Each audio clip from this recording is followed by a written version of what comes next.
Iran के बादशाह ने अपने बेटे को पढ़ाने के लिए एक उस्ताद साहब का बंदोबस्त किया। उस्ताद साहब को कहा कि मेरे बच्चे को दीन पढ़ाइए, मैं चाहता हूं कल इसने इनामे हुकूमत को संभालना है तो ये दीन से आगाह हो जाए, इसको कुछ सिखाइए, पढ़ाइए। बहुत नेक बुजुर्ग बड़े दरवेश आलिम पढ़ाने लगे, असबाब मुकम्मल हो गए, दीन के असबाब कुरान मजीद पढ़ाया, हदीस तय्यबा का दर्स दिया, उसूल फिक़ह से रूशनास कराया। जब बच्चे ने मुकम्मल तालीम हासिल कर ली और आमीन हो गई, दस्तार हो गई, फारिग हो गए, तो फिर एक दिन उस्ताद साहब ने कहा बेटे कल तुमने जरूर आना है, कुछ बात करनी है। शहजादा गया मिलने उस्ताद साहब से। उस्ताद साहब ने कुंडी लगा ली, हाथ में दुर्रा पकड़ लिया, मार मार के पूरे वजूद को जख्मी कर दिया। कोई गलती नहीं, कोई बात नहीं, मारा।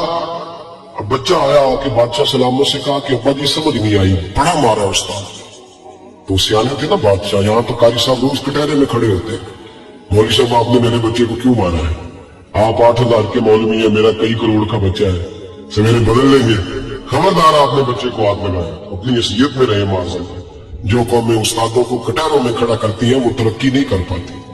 जो उस्तादों को कटहरों में रोज खड़ा करते, कहा अब्बा जी बड़ा मारा। तो वालिद बड़े समझदार थे, कहने लगे बेटा उस्ताद बाप होता है, वो ज्यादती नहीं करता, कोई बात होगी मैं तेरे उस्ताद को कटहरे में नहीं बुलाऊंगा। अम्मा से बात की, अम्मा कहने लगी बेटा मैं तेरे बाप से कैसे बात करूं, डरा था। वक्त गुजर गया, 22 साल बीत गए, 22 साल गुजर गए। बादशाह का इंतकाल हुआ, शहजादा तख्त पे बैठा। पहला हुक्म ये दिया कि मेरे उस्ताद को बुलाओ। पहला हुक्म। उस्ताद जी बूढ़े हो गए थे, छड़ी के ऊपर टेक लगा के आए और भमें सफेद होकर झुक गई थी। यूं आंख खोल के बड़ी मुश्किल से देखा, कहने लगे शहजादे हुक्म हो। तब मैं शहजादा नहीं, अब मैं बादशाह बन गया हूं। उस्ताद जी 22 साल बीत गए, आपने मारा था और वो दर्द चूंकि ज्यादती की थी, मेरा कसूर कोई नहीं था, तो ना मेरी रूह से दर्द गया है ना मेरे जिस्म से गया है।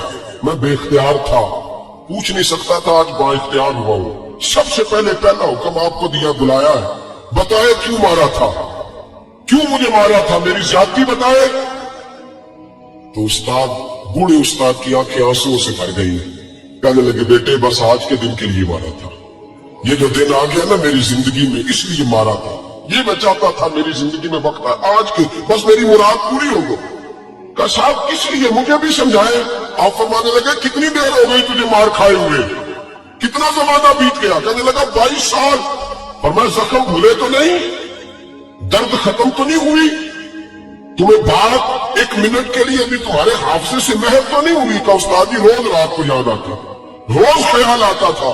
उस्ताद कहने लगे भाई तू बेख्तियार था, पूछ नहीं सका, 22 साल तुझे याद रहा, मुझे पता था तू एक दिन हुक्मरान बनेगा, मैंने तुझे इसलिए मारा था कि बेटे याद रखना, किसी पे जुल्म न करना। अगर तुझे 22 साल तक याद रहा है तो जिस पर तू जुल्म करेगा उसे भी कयामत तक याद रहेगा। और ये याद रखना, तू आज बाइख्तियार हुआ तो तूने मुझे बुला लिया है, कयामत के दिन गरीब बाइख्तियार हो जाएंगे, मजलूम बाइख्तियार हो जाएंगे। वो बाइख्तियार होंगे बिल्लाहिल वाहिदिल कहार, रब करीम की बारगाह के अंदर उनका इख्तियार होगा, अकेले अल्लाह की हुक्मरानी होगी। फिर वो बुलाएंगे बड़े बड़े कच दुल्हा, दुनिया में जिनकी पगड़ियां ऊंची थी वो सर झुकाए खड़े होंगे। दुनिया में जो डिक्टेटर बनते थे उनकी पुश्तें लाल होंगी, उनको गद्दार लिखा जाएगा, कयामत तक नहीं भूलेगा।